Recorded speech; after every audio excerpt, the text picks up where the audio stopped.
তো বন্ধুরা, এই ভিডিওতে আমরা বাংলাদেশের ইতিহাস ও বিশেষ সভ্যতা এই অ্যাসাইনমেন্ট নিয়ে কাজ করব। তো আমরা এখানে অ্যাসাইনমেন্টের সমাধান দেব। অবশ্যই তোমরা যারা ভিডিওটি দেখতেছো অবশ্যই চ্যানেলটি সাবস্ক্রাইব করে রাখবে, পাশে থাকা বেল আইকনটি বাজিয়ে দেবা, ভিডিওটি শেয়ার করে বন্ধু বান্ধবের মাঝে ছড়িয়ে দেবা। চলো এবার আমরা উত্তরপত্রে যেতে পারি।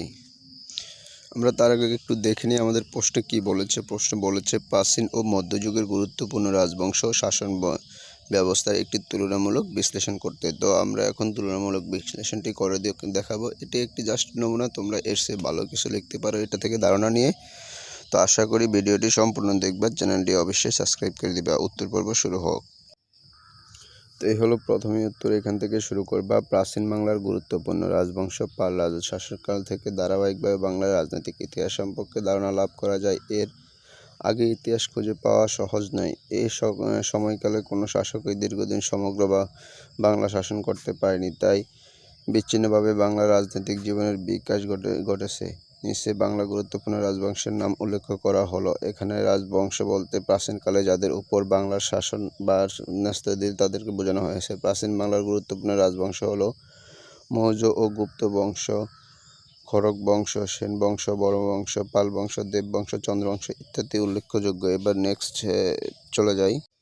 এবার আমরা দেখে নিই প্রাচীন বাংলার শাসন ব্যবস্থার কী অবস্থা ছিল। তো গুপ্ত শাসন। এর পূর্বে প্রাচীন বাংলা রাজ্যের শাসন পদ্ধতির সম্বন্ধে সঠিক কোনো বিবরণ পাওয়া যায় না। এদের গুপ্ত শাসন প্রতিষ্ঠার পূর্বে ক্রমসমাজ ছিল সর্বেসর্ব। তখন রাজা ছিলেন না, রাজত্ব ছিল না, তবু শাসন পদ্ধতি সামান্য মাত্রায় ছিল। তখন মানুষ একসাথে বাস করত।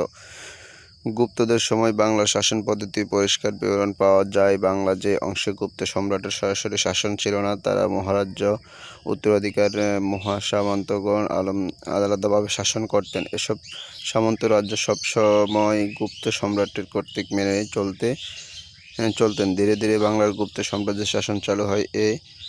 মহাশাসনান্তের অধীনে বহু কর্মচারী নিযুক্ত থাকেন। এবার পরের পার্ট দেখে নেই।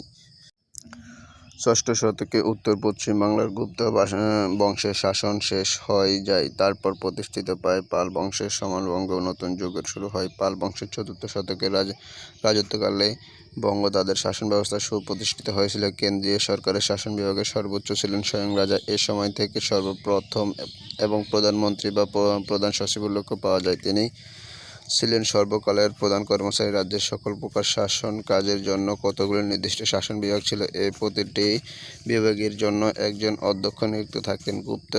গুপ্তদের মতো পালদের সময়ে সমস্ত রাজাদের উল্লেখ পাওয়া যায়। পাল রাজ্যতে যে শাসন পদ্ধতি প্রচলিত হয়েছিল তার পরবর্তী সময়ে ক্ষুদ্র ক্ষুদ্র রাজবংশের রাজত্ব রাষ্ট্র শাসনের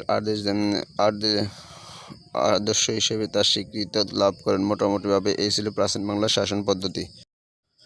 মধ্যযুগের রাজবংশ। মুসলমানের শাসনের সূচনা কালকে বাংলার মধ্যযুগের শুরু বলা হয়। মুসলমানদের বঙ্গ বিজয়ের পরে রাজনৈতিক ক্ষেত্রে শুধু পরিবর্তন আসেনি, এর ফলে বঙ্গের সমাজ অর্থনৈতিক ভাষা ও সাহিত্য বিভিন্ন ক্ষেত্রে বৈপ্লবিক পরিবর্তন আসে। বাংলা সুশাসন প্রতিষ্ঠার জন্য মধ্যযুগীয় রাজবংশের ভূমিকা ছিল খুব গুরুত্বপূর্ণ। নিচে বাংলার মধ্যযুগীয় রাজবংশের নাম উল্লেখ করা হলো। ইলিয়াস শাহী বংশ, হোসেন শাহী বংশ, তুর্কি শাসন, বারো ভূঁইয়া, আরও অনেক রাজবংশ রয়েছে মধ্যযুগে যাদের অবদান অনস্বীকার্য।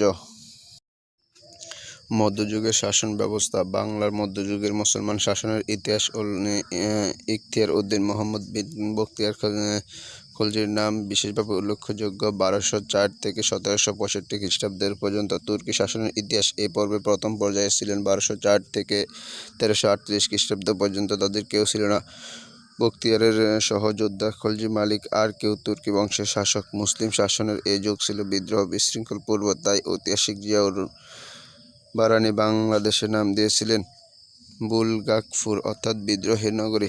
সুলতান গিয়াসউদ্দিন ইউস খলজি বখতিয়ার কর্তৃক প্রতিষ্ঠিত বাংলা মুসলমানের রাজ্যকে শক্তিশালী ও সুদূর করতে সুলতান গিয়াসউদ্দিন ইউস খলজি সচেষ্ট হয়েছিলেন।